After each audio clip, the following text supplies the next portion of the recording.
Diqqat, shoshilinch xushxabar. O'zbekistondagi pensiya oluvchi fuqarolarga hozirgina ajoyib xushxabar e'lon qilindi. Endi O'zbekistonda ayollar ham, erkaklar ham 2 yil oldin pensiyaga chiqishlari mumkin. Assalomu alaykum, hurmatli tomoshabin, kanalimizga xush kelibsiz. Videorolikdan to'liq xabardor bo'lishni istasangiz, videoni oxirigacha ko'ring va kanalimizga obuna bo'lib, like tugmachasini bosib qo'yishni unutmang. Shunda siz eng so'nggi va rasmiy xabarlardan birinchilardan bo'lib xabardor bo'lasiz. Diqqat qiling. O'zbekistonda ham ayollar, ham erkaklar 2 yil oldin pensiyaga chiqishlari mumkin bo'ladi. Kimlar uchun?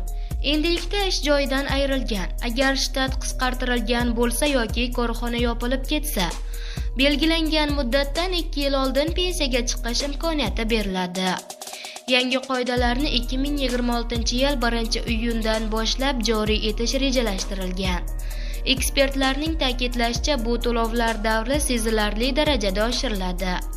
Ayniqlar uchun katta yangiliklar bo'ladi. Bundan oldin xabar berganimizdek, endilikda O'zbekistondagi pensiyalar avtomatik ravishda tayinlanadi. Hech qanday bayonot yoki navbatlar yo'q. Qonuniy asos 13 fevral kuni Oliy Majlis Qonunchilik palatasi birinchi o'qishda qonunni qabul qildi. Shunda ta'kidlanishicha, 2025-yil 1-martdan boshlab pensiyalar avtomatik ravishda hujjatlarsiz va navbatlarsiz tayinlana boshlanadi.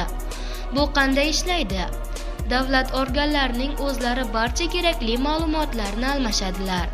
Pensiya yoshiga yetgan fuqaro erkaklar uchun 60 yosh, ayollar uchun esa 55 yosh qatnashmasdan pensiya tayinlanadi, deyiladi xabarda.